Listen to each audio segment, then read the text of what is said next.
রহস্যময় পারিবারিক গল্প। আমার ডায়াবেটিস টেস্ট করাতে ছেলের সাথে ল্যাবে গিয়েছিলাম।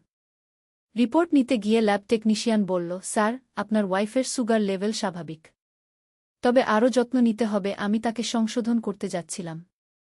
ছেলে আমার হাত ধরে বলল, হ্যাঁ, আমি খুব যত্ন নিব। ল্যাব থেকে বেরিয়ে আমি জিজ্ঞেস করলাম, ওয়াইফ বলতে দিলি কেন? সে রিপোর্টটা আমার হাতে দিয়ে বলল, মা, এই রিপোর্টে দেখো তোমার স্বাস্থ্য ভালো, কিন্তু আমার হৃদয়ের রিপোর্টে দেখা যাবে আমি তোমার প্রেমে অসুস্থ। ও আমি হাসতে গিয়েও পারলাম না। তুমি জানো, যখন টেকনিশিয়ান আমাদের স্বামী-স্ত্রী ভাবল, আমার মনে হলো এটাই স্বাভাবিক। তার চোখে অদ্ভুত দৃষ্টি। আমি তোমাকে ভালোবাসি, তোমার স্বাস্থ্যের যত্ন নিতে চাই স্বামী হিসেবে। রিপোর্টের কাগজ বাতাসে উড়ছিল। এই মেডিকেল রিপোর্ট বলছে তুমি সুস্থ, কিন্তু আমার প্রেম তোমার জন্য অসুস্থ করে তুলেছে। আমার হাত তার হাতে কাঁপছিল। বিয়ে করো আমাকে, আমি সারা জীবন তোমার যত্ন নেব। এই গল্পটি সম্পূর্ণ শুনলে আপনাদের পানি অটোমেটিক বের হয়ে যাবে। যত দ্রুত সম্ভব হাতের কাছে টিস্যু নিয়ে বসে পড়ো। বিছানার চাদর যেন নষ্ট না হয় সেটা সম্পূর্ণ খেয়াল রাখার অনুরোধ জানিয়ে গল্পটি এখন শুরু করব। তার আগে সর্বশেষ অনুরোধ, দয়া করে এমন পানি বের করার গল্প নিয়মিত শুনতে আমাদের চ্যানেলটি সকলেই সাবস্ক্রাইব করুন। ধন্যবাদ। হ্যালো বন্ধুরা, আমার নাম মমতা সরকার। আমার বয়স ৪৪ বছর। আমার স্বামীর নাম প্রদীপ সরকার, বয়স ৪৭ বছর। আমাদের ২ সন্তান, তনয় আর প্রিয়া। তনয় ২০ বছর বয়সী, বিশ্ববিদ্যালয়ে পড়ে। প্রিয়া ১৪ বছর বয়সী, নবম শ্রেণীতে পড়ে। আজকের এই গল্পটি আমার জীবনের সবচেয়ে অদ্ভুত এবং রহস্যময় ঘটনা, যেটা শুরু হয়েছিল আমার ডায়াবেটিস টেস্টের সময় থেকে। কিন্তু এই গল্পে যা ঘটবে তা আমি কখনো কল্পনাও করতে পারিনি। সেদিন সকালে আমার মাথা ঝিমঝিম করছিল। হঠাৎ করে মনে হচ্ছিল আমার সুগার লেভেল বেড়ে গেছে। প্রদীপ অফিসে গেছে, প্রিয়া স্কুলে। তনয় বাড়িতে ছিল। আমি তনয়কে বললাম, তনয়, আমাকে একটু ল্যাবে নিয়ে যাবি? সুগার টেস্ট করাতে হবে গি। তনয় আমার দিকে তাকিয়ে বলল, অবশ্যই মা। তুমি প্রস্তুত হও, আমি বাইক নিয়ে আসছি। তার চোখে এক অদ্ভুত উজ্জ্বলতা দেখলাম। মনে হচ্ছিল সে আমাকে নিয়ে কোথাও যেতে পেরে খুশি। ল্যাবে যাওয়ার পথে তনয় আমার পাশে বসে থাকল, তার হাত আমার কাঁধে রাখা। মা, তুমি চিন্তা করো না, আমি আছি তোমার সাথে। তার কণ্ঠস্বরে এমন আদর যে আমার মনে হলো এই যেন আমার স্বামী বলছে। ল্যাবে পৌঁছে আমি রক্ত দিলাম। টেকনিশিয়ান বলল, ১ ঘণ্টা পরে রিপোর্ট তৈরি হবে। আমরা বাইরে বসে অপেক্ষা করতে লাগলাম। তনয় আমার হাত ধরে রাখল। মা, তুমি জানো আমি তোমার জন্য কতটা চিন্তা করি? আমি হাসলাম। তুমি তো আমার ছেলে, চিন্তা করবেই। কিন্তু তনয়ের মুখের ভাব দেখে মনে হচ্ছিল সে অন্য কিছু বলতে চাইছে। ১ ঘণ্টা পরে আমরা রিপোর্ট নিতে গেলাম। টেকনিশিয়ান আমাদের দেখে বলল, স্যার, আপনার ওয়াইফের সুগার লেভেল একদম স্বাভাবিক, তবে আরও যত্ন নিতে হবে। আমি অবাক হয়ে তনয়ের দিকে তাকালাম। সে তো আমাকে সংশোধন করল না যে আমি তার মা, স্ত্রী নই, বরং মাথা নেড়ে বলল, হ্যাঁ, আমি খুব যত্ন নিব তার। ল্যাব থেকে বের হওয়ার পর আমি তনয়কে জিজ্ঞেস করলাম, তুমি ওকে সংশোধন করলে না কেন? আমি তো তোমার মা, স্ত্রী নই। তনয় রিপোর্টটা আমার হাতে দিয়ে বলল, মা, এই রিপোর্টে দেখো তোমার স্বাস্থ্য ভালো, কিন্তু আমার হৃদয়ের রিপোর্ট যদি করানো হতো তাহলে দেখা যেত আমি তোমার প্রেমে অসুস্থ। আমি তার কথা শুনে হাসতে গিয়েও পারলাম না। এ কি বলছে সে? তনয়, তুমি কি বলছ? তনয় আমার চোখের দিকে তাকিয়ে বলল, মা, তুমি জানো, যখন টেকনিশিয়ান আমাদের স্বামী-স্ত্রী ভাবল, আমার মনে হলো এটাই স্বাভাবিক। আমি তোমাকে স্ত্রী হিসেবে দেখতে পছন্দ করি। আমার মুখ শুকিয়ে গেল। তনয়, তুমি কি বলছ? আমি তোমার মা। তনয় আরও কাছে এসে বলল, আমি জানি তুমি আমার মা, কিন্তু আমি তোমাকে ভালোবাসি। তোমার স্বাস্থ্যের যত্ন নিতে চাই স্বামী হিসেবে। রিপোর্টের কাগজ হঠাৎ বাতাসে উড়ে গেল। তনয় বলল, এই মেডিকেল রিপোর্ট বলছে তুমি সুস্থ, কিন্তু আমার প্রেম তোমার জন্য আমাকে অসুস্থ করে তুলেছে। আমার হাত কাঁপছিল। তনয় আমার হাত ধরে বলল, মা, আমি জানি এটা অস্বাভাবিক শোনাচ্ছে, কিন্তু আমি সত্যিই তোমাকে ভালোবাসি। তনয়, থামো। তুমি কি বলছ? আমি চিৎকার করে উঠলাম। তনয় শান্ত গলায় বলল, বিয়ে করো আমাকে, আমি সারা জীবন তোমার যত্ন নেব। আমি দৌড়ে বাড়ির দিকে চলে গেলাম। তনয় আমার পিছু পিছু আসছিল। বাড়িতে পৌঁছে আমি দরজা বন্ধ করে দিলাম। কিন্তু তনয়ের কাছে চাবি আছে। সে ঢুকে এসে বলল, মা, তুমি কেন পালিয়ে গেলে? আমি তো তোমার ক্ষতি করব না। আমি কোনায় গিয়ে দাঁড়ালাম। তনয়, তুমি পাগল হয়ে গেছ? আমি তোমার মা। এসব কি বলছ? তনয় কাছে এসে বলল, মা, আমি জানি তুমি আমার মা। কিন্তু আমার মন তোমাকে অন্যভাবে দেখতে চায়। আমি তোমার সাথে স্বামী স্ত্রীর মতো থাকতে চাই গু। আমি ভয়ে কাঁপতে লাগলাম। তনয়, এটা পাপ। তুমি আমার সন্তান। তনয় আরও কাছে এসে বলল, মা, পাপ পুণ্য আমি জানি না। আমি শুধু জানি আমি তোমাকে ভালোবাসি। তোমাকে চাই উ। হঠাৎ ঘরে একটা অদ্ভুত আওয়াজ হল, যেন কেউ জোরে দরজা ঠুকছে। তনয় আমার দিক থেকে মুখ ফিরিয়ে দরজার দিকে তাকাল। কে আসতে পারে এই সময়? তনয় বলল। দরজার আওয়াজ আরও জোরে হল। তনয় দরজা খুলতে গেল। বাইরে দেখি একজন অপরিচিত লোক দাঁড়িয়ে আছে। সে আমাদের দেখে বলল, আমি ডক্টর রহমান। আপনাদের ল্যাব রিপোর্টে একটা ভুল হয়েছে কি? আমি অবাক হয়ে গেলাম। কি ধরনের ভুল? ডক্টর রহমান বলল, আসলে আপনার ছেলের রক্তের নমুনা আমরা ভুলবশত টেস্ট করেছি। তার রিপোর্টে দেখা যাচ্ছে তার মানসিক অবস্থার কিছু সমস্যা আছে কি। তনয় চমকে গেল। কি ধরনের সমস্যা? ডক্টর রহমান বলল, আপনার রক্তে এমন কিছু উপাদান পাওয়া গেছে যা মানসিক বিভ্রান্তি তৈরি করে। এ ধরনের ক্ষেত্রে রোগী নিজের মা বা বোনকে নিয়েও অস্বাভাবিক চিন্তা করতে পারে কি। আমার মুখ ফ্যাকাশে হয়ে গেল। তাহলে তনয় সত্যিই অসুস্থ? এটা কোনো রোগের লক্ষণ? ডক্টর রহমান আরও বলল, তবে চিন্তার কিছু নেই। সঠিক চিকিৎসায় এটা ভালো হয়ে যাবে।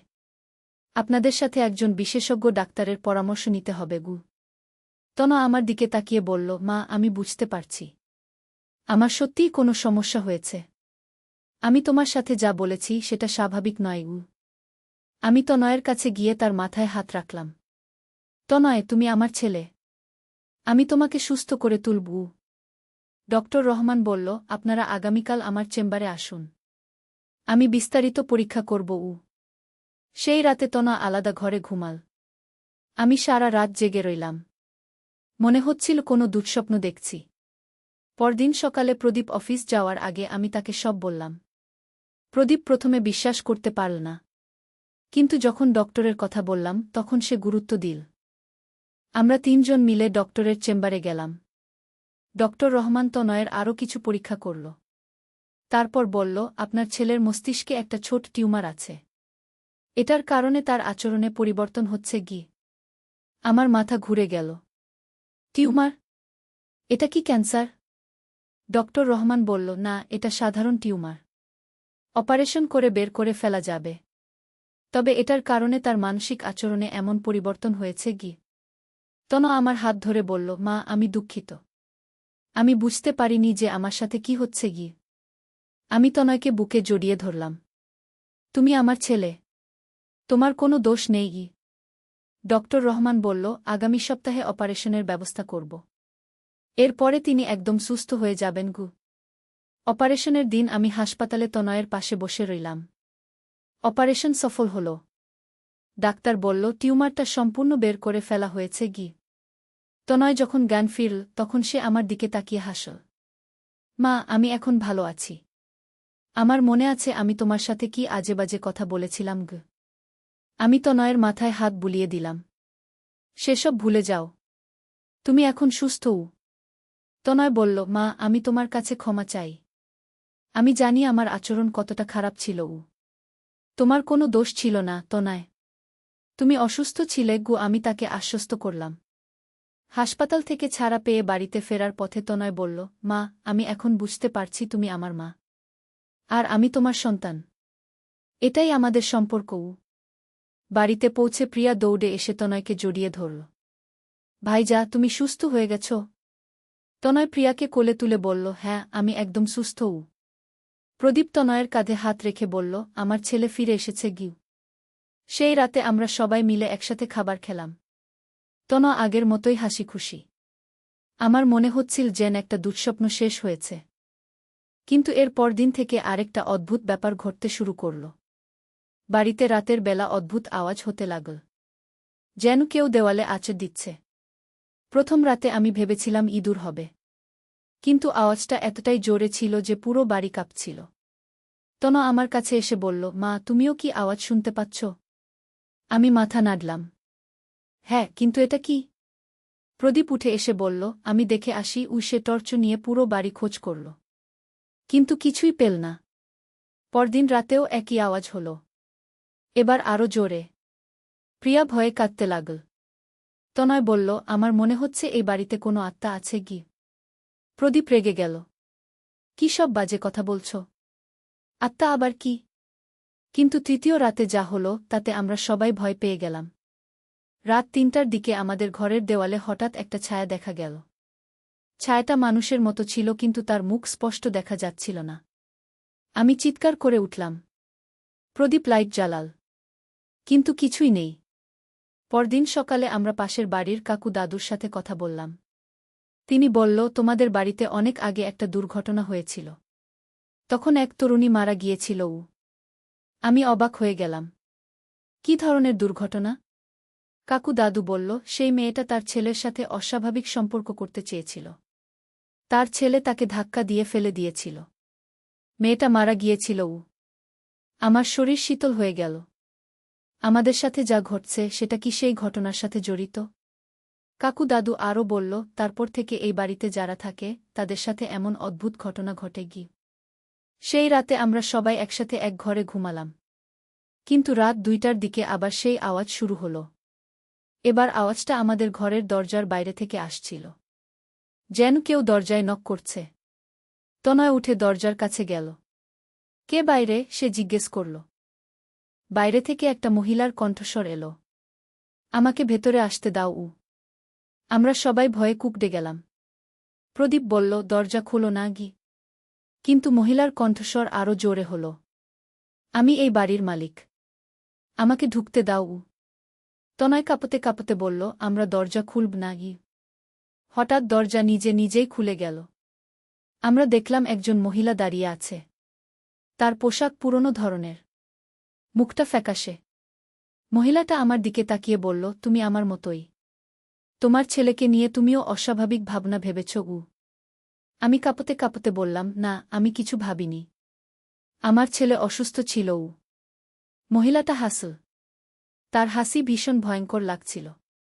মিথ্যে কথা বলো না। আমি জানি তুমি মনে মনে তোমার ছেলের কথা ভেবেছ। আমার গলা শুকিয়ে গেল। সত্যি বলতে কি, তনয়ের কথাবার্তা শোনার পর আমার মনেও কিছু অদ্ভুত চিন্তা এসেছিল, কিন্তু আমি সেগুলো মাথা থেকে ঝেড়ে ফেলেছি। মহিলাটা আরও কাছে এসে বলল, আমার নাম রুমা। আমিও একসময় তোমার মতো একজন মা ছিলাম। আমার ছেলে অভিজিৎ। প্রদীপ সাহস করে বলল, তুমি কি চাও? রুমা প্রদীপের দিকে তাকিয়ে বলল, আমি চাই আমার গল্প শেষ করতে, যেটা আমি জীবিত অবস্থায় করতে পারিনি। তনু জিজ্ঞেস করল, কি গল্প? রুমা বসে পড়ল আমাদের সামনে। আমার ছেলে অভিজিৎ আমাকে খুব ভালোবাসত। একদিন সে আমাকে বলেছিল যে সে আমাকে স্ত্রী হিসেবে চায়। আমি প্রথমে অস্বীকার করেছিলাম। আমি ভয়ে প্রিয়াকে জড়িয়ে ধরলাম। এ কি শুনছি? রুমা আরও বলল, কিন্তু ধীরে ধীরে আমার মনেও সেই চিন্তা ঢুকতে লাগল। আমার স্বামী মারা গিয়েছিল, আমি একা ছিলাম। অভিজিৎ খুব যত্ন নিত আমার। প্রদীপ রেগে গিয়ে বলল, এসব কি বাজে কথা বলছ? ছেলেমায়ের মধ্যে এমন সম্পর্ক হয় না। রুমা হেসে বলল, হ না? তাহলে তোমার স্ত্রীর মনে কেন তনয়ের জন্য এমন চিন্তা এসেছিল? আমি চমকে গেলাম। আমার মনে কোনো খারাপ চিন্তা আসেনি। রুমা আমার দিকে তাকিয়ে বলল, যেদিন তনয় তোমাকে বলেছিল সে তোমাকে ভালোবাসে, সেদিন রাতে তুমি কি ভেবেছিলে? আমার মুখ দিয়ে কথা বের হল না। সত্যি বলতে কি, সেই রাতে আমি ভেবেছিলাম তনয় যদি সত্যিই আমাকে স্বামীর মতো যত্ন নেয় তাহলে কেমন লাগত। রুমা বুঝতে পারল আমি কি ভাবছি। দেখেছ, তুমিও ভেবেছিলে। এটাই স্বাভাবিক। মা আর ছেলের মধ্যে এমন আকর্ষণ হওয়াই স্বাভাবিক। প্রদীপ রেগে বলল, এটা স্বাভাবিক নয়, এটা অস্বাভাবিক। রুমা প্রদীপকে উপেক্ষা করে আমার দিকে তাকিয়ে বলল, মমতা, তুমি আমার গল্প শুনবে? আমি তোমাকে বলব আমার সাথে কি হয়েছিল। আমি মাথা নাড়লাম। আমার কিছু করার ছিল না। রুমা বলতে শুরু করল, আমি প্রথমে অভিজিতের কথা মানিনি, কিন্তু সে আমার এত যত্ন নিত যে আমার মন নরম হয়ে গিয়েছিল। সে আমাকে বলত, মা, আমি তোমার চেয়ে ভালো কেউ পাব না, তুমিই আমার সবচেয়ে প্রিয় মানুষ। তনয় কাঁপতে কাঁপতে বলল, এরপরে কি হয়েছিল? রুমা বলল, একদিন আমি রাজি হয়ে গিয়েছিলাম। আমি ভেবেছিলাম অভিজিৎ তো আমার সন্তান, সে আমার ক্ষতি করবে না। কিন্তু যখন আমরা কাছে এলাম তখন অভিজিৎ নিজেই ভয় পেয়ে গেল। আমি জিজ্ঞেস করলাম, কেন ভয় পেয়েছিল? রুমা বলল, সে বুঝতে পারল এটা ভুল। কিন্তু তখন আমার মন খারাপ হয়ে গিয়েছিল। আমি চেয়েছিলাম সে আমাকে স্ত্রীর মতো ভালোবাসুক। কিন্তু সে পিছিয়ে গেল। প্রদীপ বলল, তো সে তো ঠিকই করেছিল। রুমা রেগে গিয়ে বলল, ঠিক করেছিল? সে আমাকে প্রথমে এমন আশা দিয়েছিল, তারপর হঠাৎ করে মুখ ফিরিয়ে নিল। আমি কষ্ট পেয়েছিলাম। তনু জিজ্ঞেস করল, তারপর কি হল? রুমা বলল, আমি অভিজিতের সাথে ঝগড়া করেছিলাম। বলেছিলাম সে আমার সাথে প্রতারণা করেছে। সেই ঝগড়ার সময় আমি সিঁড়ি থেকে পড়ে গিয়ে মারা গেলাম। আমার শরীর শীতল হয়ে গেল। তুমি দুর্ঘটনা মারা গিয়েছিলে? রুমা বলল, হ্যাঁ। কিন্তু আমি শান্তি পাইনি। আমার মন এখনও চায় একজন ছেলের সাথে মা হিসেবে ভালোবাসার সম্পর্ক করতে। প্রিয়া ভয়ে কাঁদতে লাগল। প্রদীপ প্রিয়াকে কোলে নিল। রুমা আমার দিকে এগিয়ে এসে বলল, মমতা, তুমি আমার মতো হও। তুমি তনয়কে স্বামীর মতো ভালোবাসো। আমি পিছিয়ে গিয়ে বললাম, না, আমি পারব না। তন আমার ছেলে। রুমা রেগে গিয়ে বলল, তাহলে তুমি আমার মতো কষ্ট পাবে। তোমার মন সারা জীবন খালি থাকবে। হঠাৎ রুমা অদৃশ্য হয়ে গেল। কিন্তু ঘরে তার কণ্ঠস্বর ভেসে আসতে লাগল, আমি চলে যাচ্ছি না। তোমাদের জীবনে থেকে যাব, যতক্ষণ না তুমি আমার কথা মানো। পরদিন থেকে আমাদের জীবন দুর্বিষহ হয়ে গেল। রুমা প্রতিদিন আমাদের কাছে আসত। কখনো দেখা যেত, কখনো শুধু কণ্ঠস্বর শোনা যেত। সে আমাকে বলত, মমতা, তুমি তনয়কে ভালোবাসো। তোমার স্বামী তো তোমার যত্ন নেয় না। তনয় তোমার চেয়ে ভালো যত্ন নেবে। আমি কান বন্ধ করে রাখতাম। কিন্তু রুমার কথাগুলো আমার মনে ঢুকে যেত। একদিন তনয় আমার কাছে এসে বলল, মা, আমার মনে হচ্ছে এই ভূত আমাদের মাথা খারাপ করে দিতে চাইছে। আমাদের কোনো ওঝা বা পীরের কাছে যেতে হবে। আমি মাথা নাড়লাম। হ্যাঁ, আমরা কাল মিয়া পীরের কাছে যাব। পরদিন আমরা সবাই মিলে মিয়া পীরের কাছে গেলাম। পীর সাহেব আমাদের কথা শুনে বলল, এই ভূত খুবই বিপজ্জনক। এটা মানুষের মনে পাপের চিন্তা ঢুকিয়ে দেয়া। আমি জিজ্ঞেস করলাম, এর থেকে মুক্তির উপায় কি? পীর সাহেব বলল, তোমাদের বাড়ি ছেড়ে অন্য জায়গা চলে যেতে হবে। এই ভূত ওই বাড়িতেই আটকা আছে। প্রদীপ বলল, কিন্তু আমাদের সব কিছুই তো ওই বাড়িতে। পীর সাহেব বলল, জীবনের চেয়ে কি বাড়ি বড়? এই ভূত তোমাদের পরিবার নষ্ট করে দেবে। আমরা সেই দিনই সিদ্ধান্ত নিলাম যে আমরা বাড়ি ছেড়ে চলে যাব। কিন্তু যখন আমরা প্যাকিং করছিলাম তখন রুমা আবার এসে হাজির হল। সে বলল, তোমরা কোথায় যাবে? আমি তোমাদের সাথে যাব। তনয় বলল, তুমি এই বাড়িতে আটকা আছো, আমাদের সাথে আসতে পারবে না। রুমা হেসে বলল, কে বলেছে আমি এই বাড়িতে আটকা? আমি মমতার সাথে আটকা। যেখানে সে যাবে আমি সেখানে যাব। আমার মাথায় যেন বজ্রপাত হল। এটা কি বলছে? রুমা আমার দিকে তাকিয়ে বলল, যেদিন তুমি আমার কথা ভেবেছিলে সেদিন থেকেই আমি তোমার সাথে জুড়ে গেছি। পীর সাহেবের কাছে ফিরে গিয়ে আমরা এই কথা বললাম। পীর সাহেব চিন্তিত হয়ে বলল, এটা খুবই খারাপ। এই ভূত আপনার আত্মার সাথে মিশে গেছে। আমি কাঁদতে কাঁদতে বললাম, তাহলে আমার মুক্তির উপায় কি? পীর সাহেব বলল, আপনাকে 40 দিন কঠোর সাধনা করতে হবে। প্রতিদিন রোজা রেখে নামাজ পড়ে কোরআন তেলাওয়াত করতে হবে। আমি রাজি হয়ে গেলাম। আমি 40 দিন কঠোর সাধনা শুরু করলাম। প্রথম 10 দিন রুমা আমাকে বিরক্ত করতে লাগল, কিন্তু আমি অটল রইলাম। 20 দিন পরে রুমার শক্তি কমে গেল। সে আর আমার সাথে কথা বলতে পারছিল না। 30 দিন পরে সে একদম দুর্বল হয়ে গেল। 40 দিন পূর্ণ হওয়ার দিন রুমা শেষবারের মতো আমার সামনে এসে বলল, মমতা, আমি হেরে গেছি। তোমার ঈমান আমার চেয়ে শক্তিশালী। আমি তাকে বললাম, রুমা, তুমি ভুল পথে গিয়েছিলে। মা আর ছেলের মধ্যে এমন সম্পর্ক হয় না। রুমা মাথা নিচু করে বলল, আমি বুঝতে পেরেছি। আমি আমার পাপের শাস্তি পেয়েছি। তারপর সে আলোর মধ্যে মিলিয়ে গেল। আমি বুঝলাম সে শান্তি পেয়ে গেছে। আমাদের জীবন আবার স্বাভাবিক হয়ে গেল। তনয় সুস্থ হয়ে গেল। আমাদের পরিবারে আবার শান্তি ফিরে এলো। এই গল্পের মাধ্যমে আমি বুঝলাম যে পারিবারিক সম্পর্কের একটা সীমা আছে। সেই সীমা অতিক্রম করা পাপ। তনয় এখন একটি মেয়েকে ভালোবাসে। সে তাকে বিয়ে করতে চায়। আমি খুশি তার জন্য। প্রিয়া এখন ভালো আছে। সে পড়াশোনায় মন দিয়েছে। প্রদীপ আমার প্রতি আরও যত্নশীল হয়েছে। আমাদের দাম্পত্য জীবন আরও সুন্দর হয়েছে। এই ভয়ঙ্কর অভিজ্ঞতার পর আমি বুঝেছি যে শয়তানের কুমন্ত্রণা কত ভয়ঙ্কর হতে পারে। কিন্তু ঈমান আর সাধনার শক্তি সব বাধা অতিক্রম করতে পারে। আমি এখন নিয়মিত নামাজ পড়ি, কোরআন তেলাওয়াত করি, আল্লাহর কাছে আমার পরিবারের জন্য দোয়া করি। তনয় এখন নিয়মিত মসজিদে যায়। সে বুঝেছে জীবনে ধর্মের গুরুত্ব কত বেশি। আমাদের বাড়িতে এখন শান্তি। কোনো ভূতের উপস্থিতি নেই। রুমার আত্মা শান্তি পেয়ে গেছে। কখনো কখনো রাতে আমার মনে পড়ে সেই ভয়ঙ্কর দিনগুলোর কথা। কিন্তু আমি আল্লাহর কাছে কৃতজ্ঞ যে তিনি আমাদের রক্ষা করেছেন। এই গল্পটি শুনে যারা মনে করেছিলেন এটা অন্যরকম গল্প, তারা নিশ্চয়ই বুঝতে পেরেছেন এটা আসলে একটা রহস্যময় ভৌতিক গল্প ছিল। জীবনে এমন অনেক রহস্য আছে যা আমরা বুঝতে পারি না। কিন্তু ঈমান আর সৎপথে থাকলে আল্লাহ সব বিপদ থেকে রক্ষা করেন।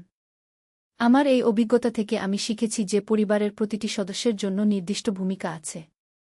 সেই ভূমিকা অতিক্রম করা ঠিক নয়। আজ আমি আমার গল্প শেষ করছি এই কথা দিয়ে যে পরিবার হল আল্লাহর সবচেয়ে বড় নিয়ামত। এই নিয়ামতকে সঠিকভাবে ব্যবহার করাই আমাদের কর্তব্য।